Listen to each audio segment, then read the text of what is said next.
Hello friends, शाम के समय तो अक्सर छोटी मोटी भूख लगी जाती है और शाम के समय कुछ चटपटा ही खाने की इच्छा होती है। और हर समय एक ही तरह का शाम का नाश्ता सबको अच्छा लगता नहीं है। तो कभी कभी आप शाम के समय इस तरह का नाश्ता बना सकते हैं जो कि खाने में बहुत ही टेस्टी लगते हैं और ये बन भी जाते हैं बहुत ही कम सामानों से। तो यहाँ पर मैंने लिया है बॉयल किया हुआ आलू। और अगर आपके पास बॉयल किया हुआ आलू है तो ये जो है स्नैक्स बहुत ही जल्दी बन जाते हैं।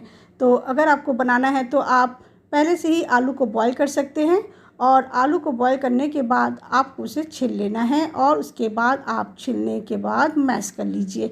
तो इस तरह से अगर आपके पास आलू हैं तो बहुत ही अच्छी तरह से आप इसे जल्दी से बना सकते हैं। अगर नहीं है तो भी कोई बात नहीं, अगर खाने की इच्छा है तो आप थोड़ा सा मेहनत करके आलू को बॉयल कर सकते हैं। और आलू तो बहुत ही जल्दी बॉयल हो जाते हैं और ठंडा होने पर आप उसे छील लीजिए, मैश कर लीजिए। अब मैश करने के बाद यहाँ पर आप पैन को गरम कर लीजिए और उसमें डाल दीजिए तेल। जो भी तेल आप खाते हो वो डाल दीजिए। और यहाँ पर तेल को बहुत ज़्यादा नहीं डालना है और तेल गरम हो जाने पर आप इसमें डाल दीजिए 1 चम्मच सरसों का, या आपके पास राई है तो राई डाल दीजिए, और अदरक और हरी मिर्च को बारीक काट कर डाल दीजिए। हल्का सा अदरक को पकने दीजिए। जब ये अदरक हल्का सा पक जाएंगे तब आप उसी में करी पत्ता डाल दीजिए। करी पत्ता से इसका स्वाद बहुत ही अच्छा लगता है। और यहाँ पर आप डाल दीजिए 1 चम्मच जीरा पाउडर, हल्दी पाउडर और लाल मिर्च पाउडर। तो लाल मिर्च पाउडर आपको, हरी मिर्च भी डाले हैं तो सोच कर डालिएगा, जितनी आपको तीखा पसंद है आप डाल सकते हैं। तो यहाँ पर सारे मसालों को भून लीजिए। अच्छी तरह से भूनने के बाद आप इसी में मैश किया हुआ आलू को डाल दीजिए। तो देखा, बहुत ही जल्दी बन जाते हैं ये आलू, और इसके बावजूद ये बहुत ही टेस्टी लगता है आलू का पेस्ट, और बहुत ही कम मसाले में बन जाते हैं। तो अच्छी तरह से इसको आपको भूनना है और जब ये अच्छी तरह से आपको मिला लेना है। अच्छी तरह से मिलाने के बाद नमक डाल दीजिए, और नमक डालने के बाद इसमें आप डाल दीजिए आमचूर का पाउडर।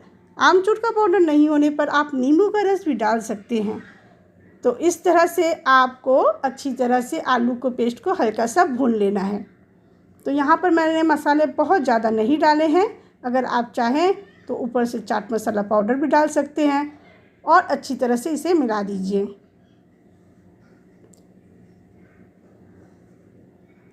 इस तरह से आलू का पेस्ट आपका बहुत ही जल्दी तैयार हो जाएगा। और जब ये अच्छी तरह से तैयार हो जाएंगे तो इसे आप एक तरफ रख दीजिए, हल्का सा ठंडा होने दीजिए। तो यहाँ पर मैंने ब्रेड लिए हैं, तो ब्रेड से बनाऊंगी इस स्नैक्स को। और यहाँ पर एक ब्रेड को लेने के बाद आप इसे चारों तरफ अच्छी तरह से आलू के पेस्ट को फैला दीजिए। आलू का पेस्ट जो है अच्छी तरह से आपको चारों तरफ लगा देना है। और इस तरह से ही आप देखिए, हर तरफ चारों तरफ मैंने लगा दिए हैं और इसके आपको 4 टुकड़े कर लेना है। इस तरह से आप 4 टुकड़े कर लेंगे तो स्नैक्स देखने में भी बहुत अच्छा लगता है और छोटा छोटा रहता है, सभी को अच्छी तरह से आप दे सकते हैं। तो इस तरह से आप 4 भागों में बांट लीजिए। तो यहाँ पर मैंने सारे ब्रेड को इस तरह से 4 भागों में पहले कर लिया है।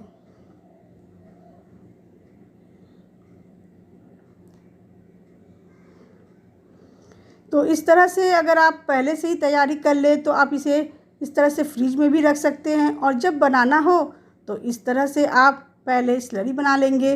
तो यहाँ पर मैंने 3 चम्मच मैदा लिया है और मैदा में ज़रा ज़रा सा पानी डालकर आपको अच्छी तरह से इसे घोल को मिला लेना है, जिससे कि इसमें कोई लम्स ना हो, और अच्छी तरह से इसे फेंट लेना है। और घोल जो है बहुत ज़्यादा गाढ़ा नहीं होना चाहिए, आप हल्का पतला ही बनाएं। तो इसमें अब आप डाल दीजिए पानी। अगर आपको गाढ़ा लग रहा है तो इस तरह से थोड़ा थोड़ा सा पानी डालकर आप अच्छी तरह से मिलाने के बाद इसमें ज़रा सा नमक डाल दीजिए। तो नमक डालने के बाद ये आपका घोल तैयार हो गया है। यहाँ पर आप ब्रेड क्रम्स ले सकते हैं, और या आपके पास ब्रेड क्रम्स नहीं है तो आप घर पर ही बचे हुए ब्रेड को मिक्सर में चला सकते हैं और आपका ब्रेड क्रम्स तैयार हो जाएगा। तो पहले आप ब्रेड की स्लाइस को घोल में मिला लीजिए, जो कि हमने स्लरी बनाया है मैदा, उसमें डालकर आप ब्रेड क्रम्स में डाल दीजिए। इस तरह से सारे ब्रेड को आप तैयार कर सकते हैं। तो यहाँ पर अगर आपको पहले से तैयारी करना है तो आप ब्रेड में आलू का पेस्ट लगाकर इसे आप फ्रीज़र में रख सकते हैं और फ्रीज में रखने के बाद जब आपका इच्छा हो तब आप इस तरह से स्लरी में डुबोकर ब्रेड क्रम्ब में मिलाकर जब इच्छा करें तब छान सकते हैं। तो यहाँ पर मैंने इस तरह से सारे ब्रेड क्रम्ब पहले लगा लिए हैं और इस तरह से करने के बाद अब मैं इसे तेल में फ्राई करूँगी। तो तेल आपको अच्छी तरह से गरम कर लेना है और एक एक कर आप तेल में इसे डाल दीजिए। तो इस तरह से बहुत ज़्यादा आपको इसे धीमी आंच पर नहीं करना है, आप इसे मीडियम आंच पर बस आपको अच्छी तरह से लाल करना है ब्रेड के स्लाइसों को, और ये बहुत जल्दी ही लाल हो जाते हैं। इस तरह से आपके ये क्रिस्पी स्नैक्स तैयार हो जाएंगे।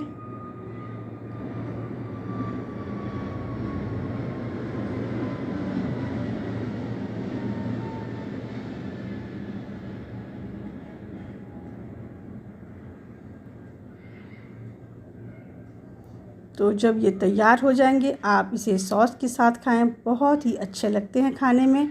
एक बार ज़रूर ट्राई करें।